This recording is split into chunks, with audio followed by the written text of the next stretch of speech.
Have you ever walked out of the grocery store, looked at your receipt, and thought, how did I spend that much? You went in for 5 things, and somehow you're $120 lighter. Yeah, we've all been there. Here's the truth. Grocery shopping is one of the biggest household expenses most people have, and it's also one of the most controllable. With a few simple habits and strategies, you can cut your grocery bill significantly without living off of plain rice and sadness. In this video, I'm going to walk you through exactly how to grocery shop on a budget, from planning before you even leave the house to what to do when you're standing in the actual store. Let's get into it. Hey, how's it going? Before we talk tactics, I want to talk mindset, because this is where most people go wrong. Budgeting your groceries doesn't mean buying the cheapest version of everything, skipping meals, or eating food you hate. It means being intentional. It means deciding in advance what you're going to spend and making choices that align with that decision. Think of it like this. When you walk into a store without a plan, the store has a plan for you. The layouts, the end cap displays, the 2-for-1 signs, all of it is designed to get you to spend more. A budget is just your counter strategy. Once you accept that a little preparation saves a lot of money, the whole thing gets way easier. So let's start at the very beginning, before you even step foot in the store. The single most impactful thing you can do for your grocery budget is meal planning. I know, everyone says this, but here's why it works. When you plan your meals for the week, you only buy what you're actually going to eat. That means less food waste, fewer impulse purchases, and no desperate midweek takeout orders because you have nothing to cook. Here's a simple way to do it. Pick 5 to 6 dinners for the week. Don't overthink it. Rotate favorites you already know how to make. Then figure out what ingredients you need for those meals. Check what you already have at home, and only write down what's missing. The key here is to choose meals that share ingredients. For example, if you're making tacos on Tuesday, those same black beans and salsa can go into a burrito bowl on Thursday. If you're roasting a chicken on Sunday, use the leftovers in a pasta or a wrap later in the week. This is called ingredient overlap, and it dramatically reduces waste and cost. Once you have your meals planned, write your grocery list, and we'll talk about how to make that list actually work for you. A grocery list isn't just a memory aid, it's a boundary. If it's not on the list, it doesn't go in the cart. Full stop. Here are a few ways to make your list more effective. Organize by section. Group your items by where they are in the store: produce, dairy, meats, canned goods, frozen. This saves time and reduces wandering, which is where impulse buys happen. Check your pantry first. Before you write anything down, look at what you already have. You'd be surprised how many things people buy duplicates of because they forgot they had it at home. Oils, spices, canned goods. Check before you list.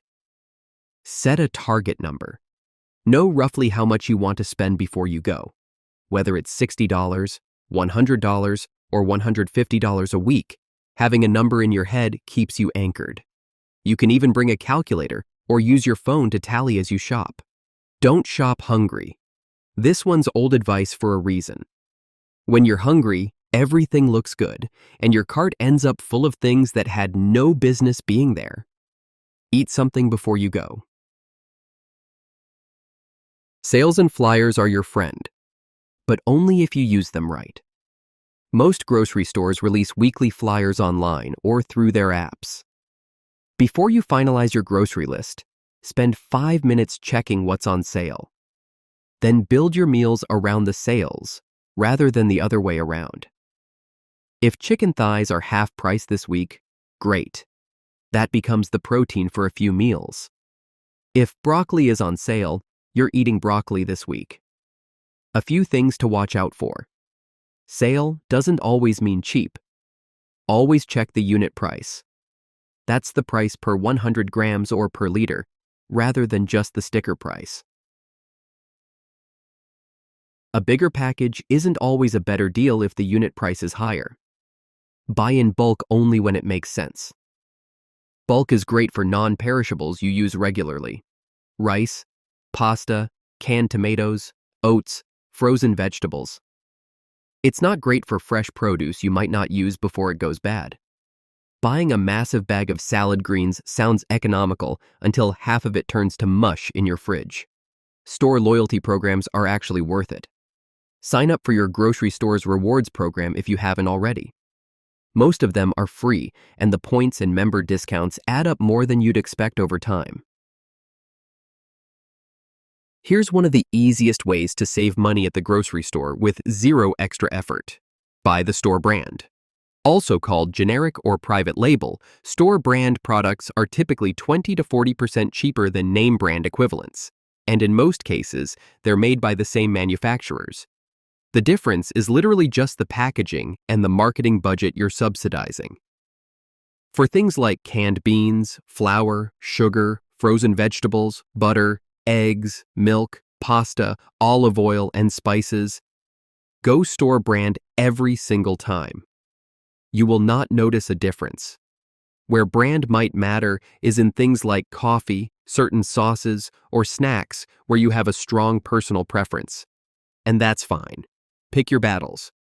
But defaulting to store brand across the board is one of the fastest ways to shave $20 to $30 off your weekly bill. You've probably heard the advice to shop the perimeter of the grocery store. There's real logic behind it. The perimeter is usually where the whole foods are: produce, meat, fish, dairy, eggs. The middle aisles are where the processed, packaged stuff lives.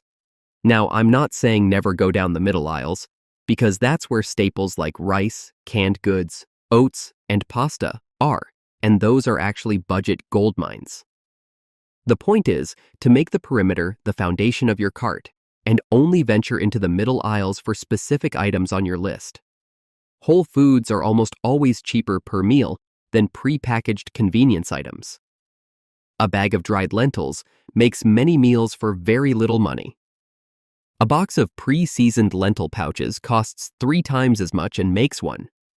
The trade-off is a bit more cooking, but that's usually much less effort than people assume. Here's a budget leak that people don't talk about enough: food waste. Studies suggest the average household throws away a significant portion of the food they buy every week. That's money going straight into the bin. A few habits that help.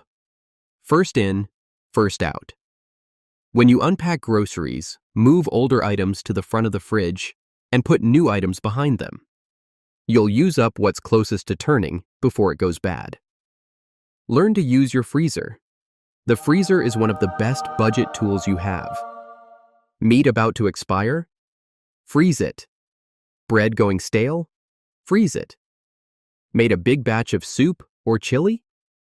Freeze it in portions. A well-stocked freezer means fewer emergency grocery runs and less waste. Embrace use-it-up meals.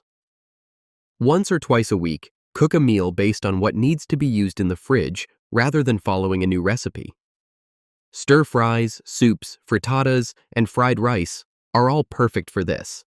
They work with almost any combination of ingredients you have on hand. Don't throw away wilting produce. Slightly soft vegetables are perfect for soups, stews, sauces, and smoothies. Overripe bananas are ideal for banana bread. Stale bread becomes croutons or breadcrumbs. There's almost always a use before something truly needs to be thrown out. All right, let's do a quick run-through of the key takeaways. 1. Plan your meals for the week before you go shopping. 2. Make a detailed, organized grocery list and stick to it. 3. Check the weekly flyers and build some meals around what's on sale. 4. Always compare unit prices, not just sticker prices. 5. Default to store brand for staples and pantry items. 6. Shop the perimeter for whole foods and only go to the middle aisles for what's on your list. 7. Cut food waste with smart fridge organization, your freezer, and use it up cooking. And 8. Sign up for your store's loyalty program if you haven't already. None of these require you to coupon for hours, eat food you don't like, or live an inconvenient life. It's just about being a little more intentional. Budget grocery shopping isn't a sacrifice. It's a skill. And like any skill, the more you practice it, the more natural it feels. The first week you plan your meals and stick to your list, it might feel a little rigid. By the third or fourth week, it just feels like how you grocery shop. And over time, the savings really do add up. Even cutting $30 a week off your grocery bill adds up to over $1,500 a year. That's a vacation. That's an emergency fund. That's breathing room. So, start small. Pick 1 or 2 things from this video to try this week. Maybe just the meal planning, or just switching a few items to store brand. See how it feels. Build from there. If you found this helpful, give the video a like. It helps more people find it. And if you've got your own grocery budget tips that I didn't mention, drop them in the comments. Thanks for watching, and I'll see you in the next one.